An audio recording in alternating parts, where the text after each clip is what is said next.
अस्सलामुअलैकुम वरहमतुल्लाहि वबरकातुह। Be careful channel में एक नए वीडियो के साथ आपका इस्तकबाल है। इस वीडियो में आपके सामने एक इंटरव्यू पेश खिदमत है जो एक इंडियन जर्नलिस्ट जो औरत है वो अभी कल परसों इंडिया वापस आई है अफ़गानिस्तान से। वो अपनी आंखों देखा हाल वहाँ का सुना रही है। उसके साथ किया जाने वाला पॉजिटिव बर्ताव, अच्छा सलूक वो इंटरव्यू में बता रही है। इसको आपको गौर से सुनना है। इसमें दो तीन बातें गौर करने की हैं। पहली बात, मीडिया एक कोशिश आज भी कर रहा है कि तालिबान की गलत छवि पेश की जाए। इस इंटरव्यू में भी सवाल देखिए उसका कि वो कितनी मुश्किल हुई आपको वहाँ से यहाँ पहुँचने के लिए। इस पर उसका जवाब कि मुझे बिल्कुल आसानी हुई, मैं बिल्कुल आसानी के साथ आ गई। इस पर कोई उसका तबसरा नहीं है रिपोर्टर का, वो सुना अनसुना कर दिया उस बात को। फिर दूसरी बात यहाँ जो अहम है वो औरत के साथ, इसके साथ जो तालिबान पेश आए हैं उस पर गौर करने का है, उस सवाल पर। और बेचारे इन लोगों को क्या पता कि कुरान के हुक्म पर तालिबान चल रहे हैं, निगाह नीची रख के बात कर रहे हैं, लेकिन अफसोस ये लोग उसे एक अजीब अंदाज से पेश करते हैं और कुछ गलत उगलवाने की कोशिश भी रिपोर्टर करता है। लेकिन वो लड़की जो है अच्छे तरह से जवाब देती है उसका और अपना कुछ नज़रिया भी पेश करती है। तो इस पर भी आप गौर करें। तीसरी बात, इस रिपोर्टर ही की थ्रू हमें ये मालूम हो रही है कि वो औरतें डरी हुई हैं जो मगरिबी तहज़ीब को अपनाकर अपने आप को आज़ाद बताकर बाहर निकल गई। जो मगरिब का, वेस्टर्न का धोखा था, फ्रीडम ऑफ वुमेन, औरतों की आज़ादी के ताल्लुक़ से जो धोखा वेस्टर्न ने दिया, उसको अपनाकर जो औरतें ज़िंदगी गुजार रही थी वो डरी हुई हैं। ये इस रिपोर्ट इंटरव्यू में हमें समझ में आ जाएगी बात, वरना दूसरी औरतों और दूसरे लोगों को कोई मसला नहीं है। ये भी इन्हीं की ज़बानें आप सुन सकते हैं।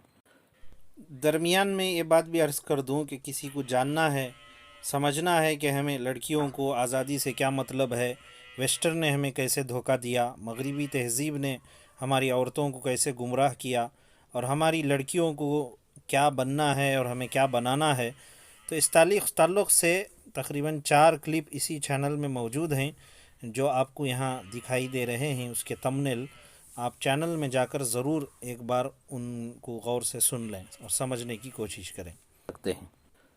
तो बहरहाल बहुत अहम इंटरव्यू है, आप बराह रास्त इस इंटरव्यू को सुनें और ज़रूर इस वीडियो को दूसरों तक भी पहुँचाएँ और लाइक ज़रूर कर दें। आपके लाइक करने से ये वीडियो दूसरों तक पहुँचता है और दूसरों को ये वीडियो दिखाई देता है, तो लाइक भी ज़रूर करें। अल्लाह हाफिज़। अफ़गानिस्तान में क्या चल रहा है हम बात करेंगे उनसे जो 3 महीने वहाँ थीं। हमारे साथ हैं कनिका गुप्ता, फ्रीलांस जर्नलिस्ट हैं और पिछले 3 महीने से वो तमाम कहानियाँ बता रही हैं अफ़गानिस्तान की और क्या कुछ है वहाँ। उनसे बात करेंगे। कनिका, थैंक यू हमसे बात करने के लिए। कितना मुश्किल था काबुल से इंडिया तक का सफ़र आपके लिए? इट वॉज काफ़ी, मतलब ऐसे इट वॉज आसान, मतलब कि जैसे मेरे को प्रोसेस बहुत स्मूथ था जो ट्रांजिशन का था। हमें एम्बेसी से जैसे एयरपोर्ट तक लेके गए, एयरपोर्ट से प्लेन में बिठाया, वो सब बहुत स्मूथ था। बट प्रॉब्लम थी कि वो 27-28 घंटे से मैं, मतलब इस रादर 48 आवर्स, जब से मैंने ये कोशिश करी है कि मुझे उस प्लेन के अंदर डाल दिया जाए और मैं वहाँ से सेफली इवैक्यूएट हो जाऊँ। एक छोटा सा एक इंसिडेंट वहाँ पर हुआ था जिसके बाद मैंने ये इवैक्यूएशन एफर्ट बेसिकली स्टार्ट किया था।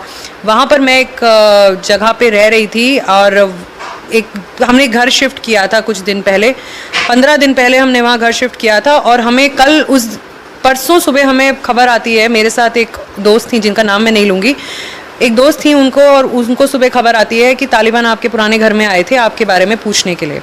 तो वहाँ जो हमें जानते थे उन्होंने उनको बोला कि वो देश छोड़ के चली गई हैं, दोनों चली गई हैं, यहाँ अब कोई नहीं रहता।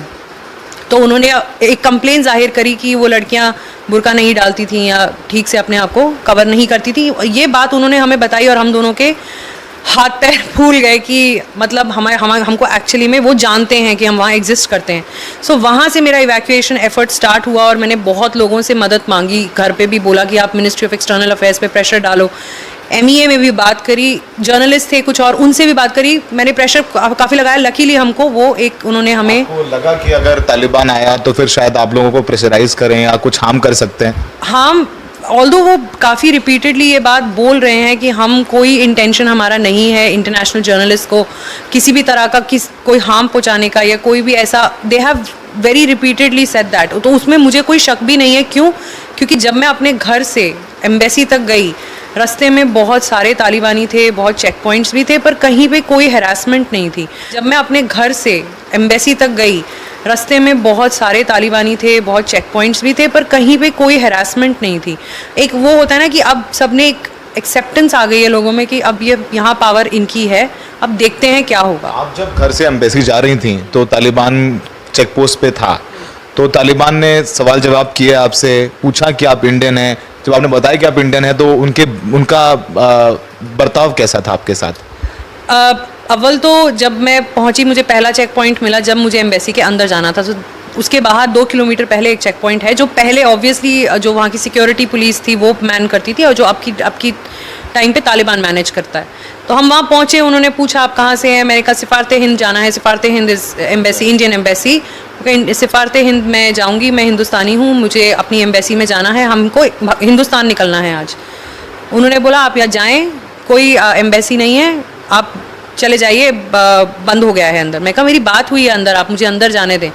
तो पहले तो जब अगर कोई लड़की उनसे बात करती है वो आपको इग्नोर कर देते हैं कि आप उनके लिए एक्सेप्टेंस नहीं है. वो मैं इधर से बात कर रही हूँ, वो उधर से मेरे ड्राइवर से बात कर रहा है. So it was like a 3-वे चैनल कि मैं कह रही हूँ आप प्लीज़ मुझे जाने दें, बंद है एम्बेसी, आप मुझे प्लीज जाने दें, एम्बेसी बंद है. Like he is not even addressing. लगता है कि शायद लड़की से बात करना उनकी जो ईगो है उसके खिलाफ है. ईगो से ज्यादा I think it's just this, उनको आदत नहीं है लड़कियों से बात करने की, और खासकर कि एकदम एक इक्वल फुटिंग पे बात करने की उनको बिल्कुल आदत नहीं है. तो वो आई थिंक जितना मैं ऑब्जर्व, आंख मिला के कैसे बात कर, एग्जैक्टली कि ये मुझसे ऐसे कैसे बात कर रही है, या मेरे को ये मेरा मानना है. आई एम नॉट सेइंग कि उन्होंने ऐसा बोला होगा, नहीं, ये मेरा मानना है कि दे मे हैव थॉट कि या मेरे को ये मेरा मानना है. आई एम नॉट सेइंग कि उन्होंने ऐसा बोला होगा, नहीं, ये मेरा मानना है कि दे मे हैव थॉट कि हाँ कि भाई ऐसे कैसे मुझसे बात कर रहे हैं. बट पर्सनली मेरे को कोई खतरा भी महसूस नहीं हुआ, मुझे उन्होंने कोई न्यूसेंस भी नहीं किया. पर्सनली मेरे को कोई खतरा भी महसूस नहीं हुआ, मुझे उन्होंने कोई न्यूसेंस भी नहीं किया. मैंने उनको बोला, उन्होंने मुझे मना किया. 2 घंटे बाद हमने दोबारा ट्राई किया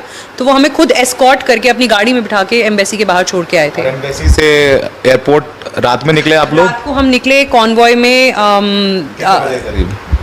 10 बजे, आई थिंक रात के 10 बजे हम निकले थे. और फिर हम ये सारा जो ट्रांजिशन था वो तालिबान ने फैसिलिटेट किया था सिक्योरिटी वाइज. वो सारे चेक पॉइंट्स पे अपना कोऑर्डिनेट कर रहे थे, सेफली हमें लेके गए, कोई प्रॉब्लम नहीं हुई. बहुत ही स्मूथली हम एयरपोर्ट पहुंचे, बहुत ही स्मूथली हम एयरपोर्ट के अंदर पहुंचे.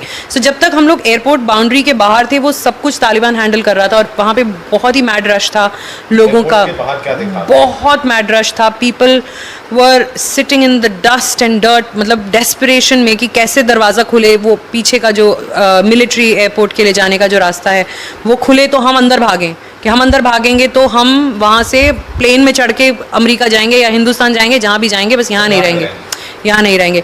बहुत देर तक ये चलता रहा. वो भीड़ वहाँ इकट्ठी हो गई, उन्होंने अंदर जाने की बड़ी कोशिश करी. तो तालिबान वो क्राउड कंट्रोल भी बड़ा पीसफुली कर रहा था. इवन 2-3 बार फायरिंग हुई वहाँ पे, उन्होंने to disperse the crowd. But firing क्या हवा में just to scare them. And तो वो जैसे वो फायर करते थे तो सब इधर उधर भाग जाते थे. But then they will congregate again. Airport के अंदर दाखिल होना बहुत भीड़ थी वहाँ पे. इतनी भीड़ थी कि हमारी गाड़ी, मतलब जैसे हमारी 10-15-20 गाड़ियाँ थी, उससे लग के खड़े हुए थे लोग बिल्कुल कि यहाँ दरवाज़ा खुलेगा और हम गाड़ियों से चिपक के अंदर घुस जाएंगे. मतलब इतनी ज़्यादा डेस्परेशन थी. सो इवेंचुअली उन्होंने यही डिसाइड किया कि अब यहाँ से घुसने का कोई पॉइंट नहीं है.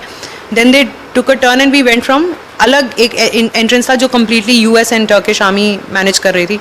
फिर हम उस एंट्रेंस से घुसे. फिर अंदर एयरपोर्ट से, तो अंदर जो एयरपोर्ट में हमें देखा था मैड रश था परसों, इतनी तस्वीरें थी. एयरपोर्ट को खाली करा लिया इन्होंने. अब तो airport 100% managed by US and Turkish forces. तो अभी बिल्कुल कंट्रोल में था, वहाँ कोई ऐसा मैड रश नहीं था. महीने से वहाँ पर हैं लोग. अब ये कह रहे हैं एज अ जर्नलिस्ट और आप 3 महीने काम करके आए, एक महिला के तौर पर भी, क्या तालिबान बदल गया है? तालिबान लगातार ये कह रहा है कि हम महिलाओं के खिलाफ कोई अत्याचार नहीं करेंगे, उनको काम करने देंगे। आपने क्या देखा हेरात में, कांधार में? क्या वो लोग बदले हैं? तालिबान 2.0 इज डिफरेंट, या फिर वो अभी शुरुआत में थोड़ा सा लेजिटिमेसी लेने के लिए ऐसा कर रहे हैं? यार ऐसा सीन है कि अभी वहाँ पे ना कुछ कह नहीं सकते, क्योंकि बहुत बहुत प्रीमेच्योर है ये, क्योंकि अभी काबुल में वो घुसे हैं। अभी उनका मेन ऑब्जेक्टिव है कि हम पीस और सिक्योरिटी यहाँ पे मेंटेन रखें। कोई वहाँ पे कोई, मैंने जैसे आपको पहले भी बताया कि ऐसे कोई किसी के साथ किसी को ट्रबल नहीं कर रहा है या ज़बरदस्ती कोई अपनी पावर भी शो नहीं कर रहा है, तो उस लिहाज से सब ठीक है। बताया कि ऐसे कोई किसी के साथ किसी को ट्रबल नहीं कर रहा है या ज़बरदस्ती कोई अपनी पावर भी शो नहीं कर रहा है, तो उस लिहाज से सब ठीक है। बट जब मैं कंदहार में थी और कंदहार में जंग चल रही थी, जब मैं थी वहाँ पे, और बहुत ही सीरियस वहाँ पे मैं सिचुएशन में भी फंस गई थी, तो वहाँ की जो औरतें थीं उन्होंने, मतलब मैंने उनसे, हम ऐसी बात करते, क्योंकि जिस घर में मैं रह रही थी वहाँ पे देवर अबाउट 6-7 लड़कियाँ औरतें मिला के कुछ 6-7 थी, फीमेल मेंबर्स थी वहाँ पर। उनसे मैंने बात की, मैंने कहा चादरी क्यों पहनते हो, गर्मी लगती है? मैंने 2 मिनट मैंने अपने सर पे डाली और मुझे ऐसा चक्कर आने लग गए, इतनी गर्मी थी, और फिर उसमें से कुछ दिख भी नहीं रहा था, छोटी छोटी जाली में से। मैं कही क्यों पहनते हो यार, मतलब नहीं पहनोगे तो क्या होगा? तो उसने मुझे ये बोला कि तालिबान सर पे एसिड गिरा देगा, मेरे सर पे, अगर मैंने ये नहीं पहना। तो दैट वाज देयर वर्जन। अब वो उस ज़माने का वर्जन है, आज से 20 साल पहले की बात है, 15 साल पहले की बात है। अब आज की डेट में, अब जिसने वो समय देखा हो उसके लिए ये विश्वास करना बहुत मुश्किल है कि वो हमें सडनली, जो मेरे को चादरी ना पहनने पे एसिड गिराता था सर पे, आज वो मुझे कह रहा है मैं तुझे राइट्स दूंगा। There is a lot of trust deficit. अभी वहां पर काबुल में तो कोई फाइट की नहीं है अफगान फोर्सेस ने। आप लोग 15 तारीख को काबुल में थी, आप 15 तारीख को? जी। कोई एक गोली चली अफगान फोर्सेस की तरफ? गोलियाँ तो बहुत चली हैं, गोलियाँ तो रोज़ चलती हैं वहाँ पे। अभी भी जिस दिन मैं कल रात को वहाँ पे थी तब भी चल रही थी। फायरिंग तो वहाँ बहुत नॉर्मल है, मतलब जंग हो ना हो फायरिंग होती रहती है, तो वो तो इनफैक्ट इनके आने से पहले भी होती रहती थी। बट कोई कैजुअलिटी रिपोर्ट नहीं हुई है, अदर देन द फैक्ट जो एयरपोर्ट पे हुई, उसके अलावा कोई, क्योंकि बहुत ही एफर्टलेसली वो कैपिटल में घुस गए, कोई उनको रेजिस्टेंस नहीं मिला। 2 घंटे में खबर आ गई कि गनी है स्टेप डाउन। जब आप 16 तारीख की सुबह हुई अगस्त, कितना अलग था काबुल 15 तारीख से? क्योंकि लग रहा था कि थोड़ा काबुल में रेजिस्टेंस होगी। एक दिन पहले 14 को गनी साहब ने एड्रेस किया था कंट्री को कि नहीं अस्थिरता है, हम लोग मैनेज कर लेंगे, लेकिन फिर तो अगले दिन गनी साहब तो चले गए और फिर जनता अपने हाल पे। आई थिंक सबसे ज़्यादा बड़ी बात थी, people felt a sense of betrayal कि अब हमें, अब जो भी है ना, यही सच्चाई है हमारी कि अब ये आ गए हैं। औरतें बहुत घबरा रही थी, कुछ तो अंदर घुस गई, कुछ सोशल मीडिया पे जो बहुत प्रोमिनेंट फीमेल एक्टिविस्ट थी, जो चाइल्ड राइट एक्टिविस्ट थी, विमेंस राइट्स एक्टिविस्ट थी, उन सब ने अपने इनफैक्ट फेस से, मतलब वो फोटोज़ हटा दिए या अपना फेस कवर अप कर दिया, जैसे जैसे एडिट करके वो डीपीज़ उन्होंने अपने चेंज कर दिए। औरतें रो रही थी। जब खबर ये मिली हमें, जब वहाँ पे पता चला, मैं एक औरतों की मीटिंग में, सिक्योरिटी ब्रीफिंग में थी, मैं उनका एक इंटरव्यू ले रही थी अपनी एक स्टोरी के लिए, तो जैसे ही एकदम से रेडियो के ऊपर आवाज़ आई कि तालिबान घुस गया है काबुल में, और इतनी अफरा तफरी मच गई पूरे ऑफिस के अंदर। और वहाँ वो औरतें, उन्होंने सबने, कम से कम 12-15 औरतें थी, सब ने रोना शुरू कर दिया।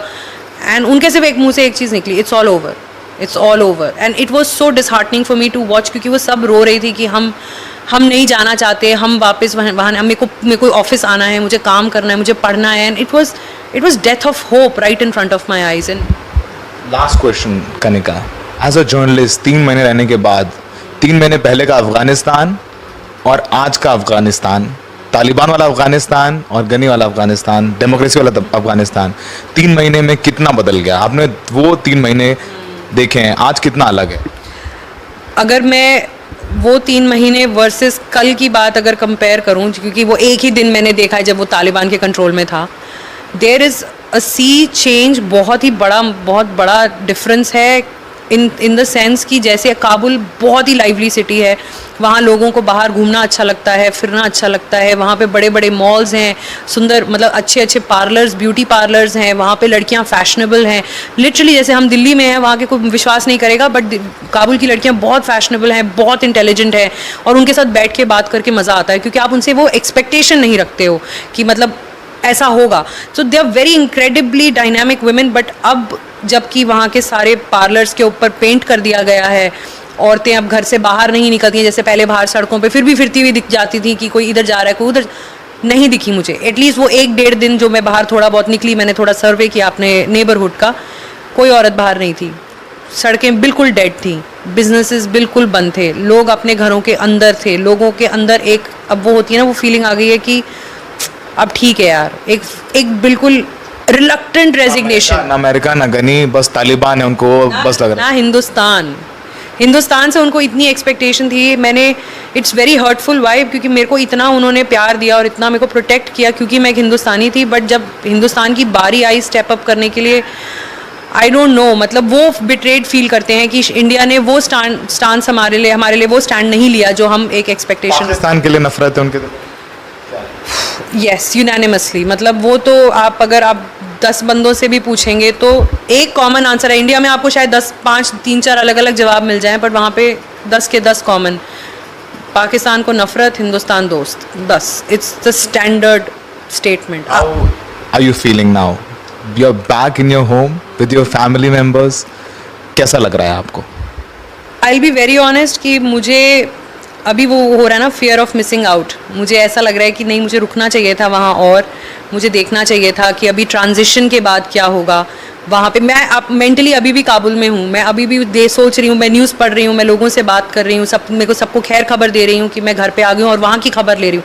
I am mentally not even in my home right now. मैं अभी तक काबुल में ही हूँ और फिजिकली यहाँ हूँ, बट दिमाग मेरा अभी भी काबुल में है। जर्नलिस्ट है और हर रिपोर्टर उसके दिमाग में यही बात है कि जो उसका बीट है, उसका स्टोरी है, वो बहुत ज़रूरी है। लेकिन फिलहाल दूसरे सिक्योरिटी कंसर्न्स थे। कनिका यहाँ वापस आ गई, उन्होंने बताया हमें कि वो कैसे पहुंची और एयरपोर्ट में कितने हज़ार अफगानी अब भी कोशिश कर रहे हैं कि वो अंदर एयरपोर्ट के पहुंच जाएं और अफगानिस्तान, तालिबान का अफगानिस्तान छोड़ दें, जहां पर जो 20 साल पहले उन्होंने देखा, उनको वो सब ना सहना पड़े। महिलाएं चाहती हैं कि वो पढ़ाई करें, दफ्तरों में काम करें, पार्लर जाएं, खुलेआम घूमें, पर्दा ना हो। लेकिन अब देखना होगा कि तालिबान कितना बदला है। कनिका फिलहाल भारत में है, सिक्योर हैं और फिर ये इनके दिमाग में चल रहा है कि हालात सुधरे और वो वापस जाएं और वहां जाके रिपोर्टिंग करें।